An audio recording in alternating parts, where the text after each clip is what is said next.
ప్రభుత్వాలు ఎన్ని మారినా కూడా అధికారుల తీరు మారతలేదు అనడానికి ఈ భూభారతే నిదర్శనం. సరే ధరణిని బంగాళాఖాతంలో కలిపినామా, కాళేశ్వరంలో కలిపినామా, కథ ఓడిసింది.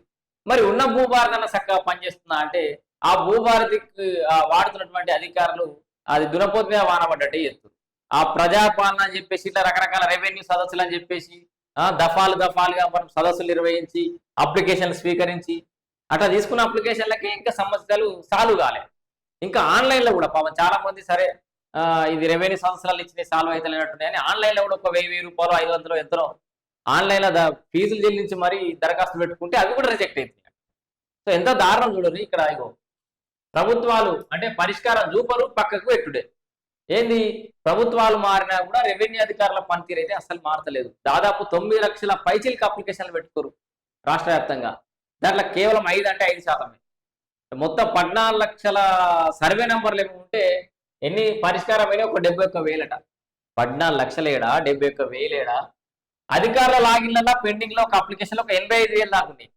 సో సాదా పరిణామాలు పరిష్కారమైన అయితే ఇక పోతుంది. ఇక 10%.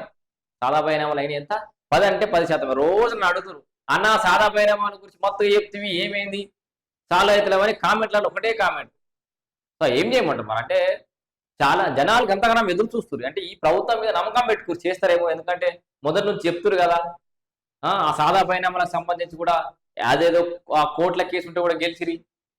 అసైన్ భూములకు ఈ సాదా పరిణామాలకు సంబంధించి 9 లక్షల పైచిలకు అప్లికేషన్లు ఉంటే అవి కూడా సాదా పరిణామాలు.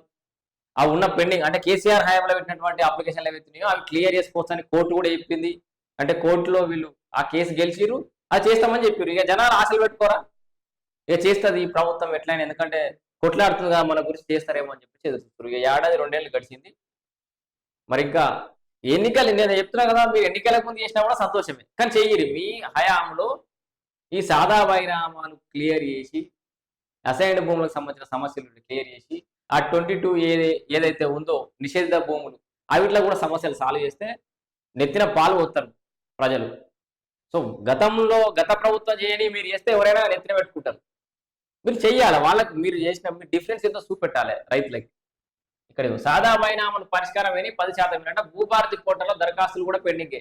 ఇప్పుడు ఏంది నిర్దాక్షిణ మొత్తం చూడ్రి 14,09,602 సర్వే నంబర్లకు 9,15,579 దరఖాస్తులు వస్తే దానికి 71,385 మాత్రమే క్లియర్ అయినాయి. ఈ క్లియర్గా లెక్క అంటే 5% అటు ఇటుగా మాత్రమే పరిష్కరించిన అధికారులు మిగిలినవన్నీ పక్కన పెట్టేశారు. క్షేత్రస్థాయిలో పర్యటించి సర్వేలు చర్చల ద్వారా రికార్డుల సవరణ ద్వారా సమస్యను పరిష్కరించాల్సి ఉన్నప్పటికీ కూడా అది చేయలేక ఎప్పటికప్పుడే ప్రభుత్వాలు కూడా ఈ తహసీల్దారులకు ఈ ఆర్డీఓలకు వీళ్ళన్ని ప్రోటోకాల్ బాధ్యతలు ఎమ్మెల్యేల తూర్పురి మంత్రుల తూర్పురి ఒక ప్లానింగ్ లేకుండా వాళ్ళు ప్రోటోకాల్ పాటించాలి.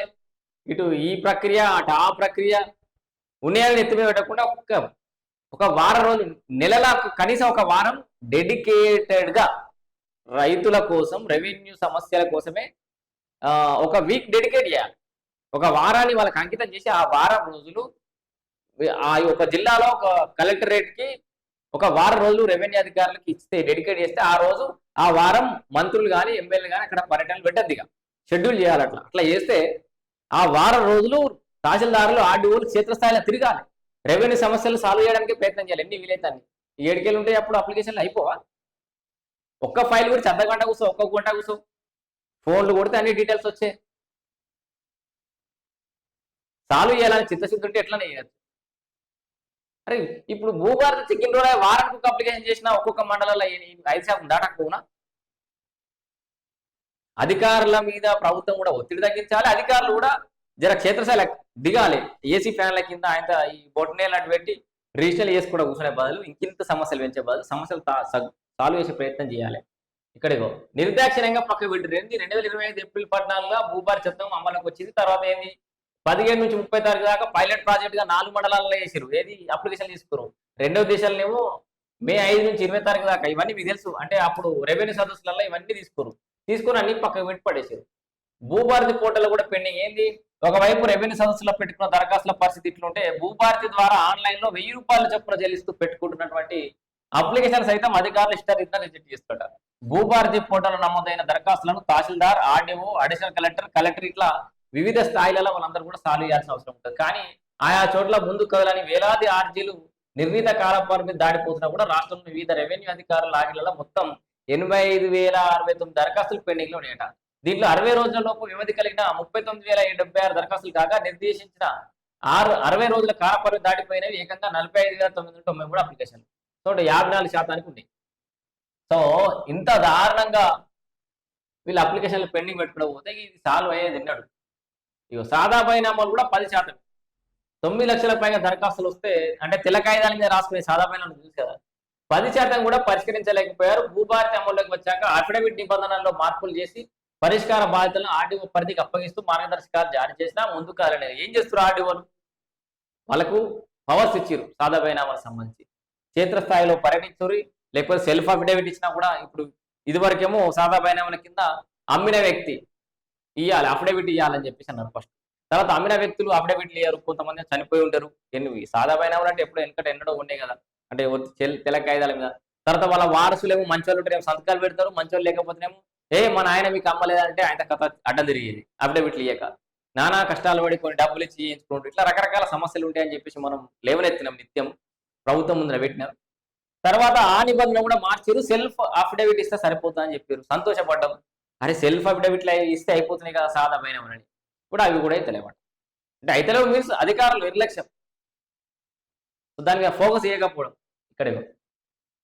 మరోవైపు నకిలీ పత్రాలు, కోర్టు వివాదాలు, దేవాదాయ అటవీ భూముల ఆక్రమణకు సంబంధించిన దరఖాస్తులను చట్ట ప్రకారం ఆమోదించలేమని, మిగిలిన పెండింగ్ దరఖాస్తులను సమగ్ర విచారణ జరిపి త్వరలో పరిష్కరిస్తామని ప్రభుత్వం ఇటీవల ప్రకటించడం అయితే గమనార్హం. ఏదేమైనా రాష్ట్రంలో 5.11 లక్షల సర్వే నెంబర్లు అన్ని కూడా పెండింగ్ అయినాయి. ఒకవైపు భారీగా తిరస్కరించిన ఆర్జీలు ఒక ఎత్తు అయితే, మరోవైపు అసలు ఎటు తెరచకుండా పెండింగ్ లో పడేసిన దరఖాస్తుల సంఖ్య కూడా దాదాపు 5 లక్షల పైనే ఉంది.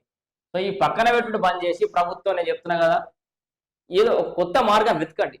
ధరణి లోపాలను అంటే పూడ్చడానికి భూభారత్ అని ముందుకు వచ్చినాం, ఓకే సంతోషం.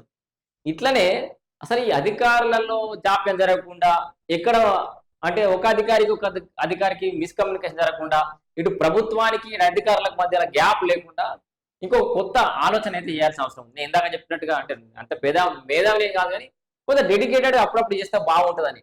ఇప్పుడు మనం అప్పుడప్పుడు ఇప్పుడు సింపుల్ ఇంట్లో చాలా చెత్త చెదారం పేరుకపోతే ఎక్కడెక్కడ సమస్యలు ఉంటాయి, కానీ మనం పట్టించుకోం. ఎప్పుడో దీపావళి పండుగనో ఆకాశ పండుగనో ఏదో ఒక పండుగ వస్తే ఇంటిలు మొత్తం ఇంట్లో వాళ్ళందరం ఒక రోజు మొత్తం డెడికేట్ చేసి ఇల్లు మొత్తం సాఫ్ చేసేస్తాం, సామాన్లని చదువుతాం, ఎక్కడెక్కడ సెట్ రైట్ చేస్తాం, సున్నాలు ఇస్తాం, మంచిగా అనిపిస్తుంది 4 రోజులు. అట్లా కనీసం మీరు ఎట్లయితే రెవెన్యూ సదస్సులు పెట్టిరో, ఎట్లయితే పైలట్ ప్రాజెక్ట్ పెట్టిరో, అట్లా డెడికేటెడ్ గా నెలలో ఒక 1 వారం రోజులు అందరు అధికారులు అదే పనిలో నిమగ్నంగా అని చెప్పి మండల ఇప్పుడు ఒక ఆర్డీఓ జిల్లా ఆర్డీఓ ఉంటాడు, రెవెన్యూ డివిజనల్ ఆఫీసర్, ఆయనను ఒక తహసీల్దార్ ఎంచుకోవాలి. ఆ తహసీల్దార్ మండల స్థాయిలో ఉన్న అధికారులు అంతా పోయి క్షేత్రస్థాయిలో తిరుగురి, ఊరి మీద పడురి, సమస్యలు సాల్వ్ చేయరు. ఎందుకు అంటే వాళ్ళు సమస్యను పరిష్కరించాలనే ఆ ఉద్దేశం లోపల ఉంటే ఆలోచన అదే వస్తుంది ఆటోమేటిక్గా. నేను చెప్పిన ఆలోచన అని కాదు, కొత్త ఆలోచన వేయాలి. ప్రభుత్వ అధికారులు కావచ్చు, ఇటు ప్రజాప్రతినిధులు కావచ్చు, ప్రభుత్వం కావచ్చు, దీని మీద ఆలోచన చేసి ఈ సాదా బైనామాలు కావచ్చు, ఈ ఏదైతే మన పెండింగ్ అది ప్రాఫిటెడ్ ల్యాండ్స్ ఏవైతే ఉన్నాయో, నిషేధిత జాబితాలు ఉన్నాయో అవిటి కావచ్చు, మిగతా అప్లికేషన్లు కావచ్చు, త్వరితగతిన పూర్తి చేయాలని చెప్పేసి కూడా ప్రభుత్వానికి రిక్వెస్ట్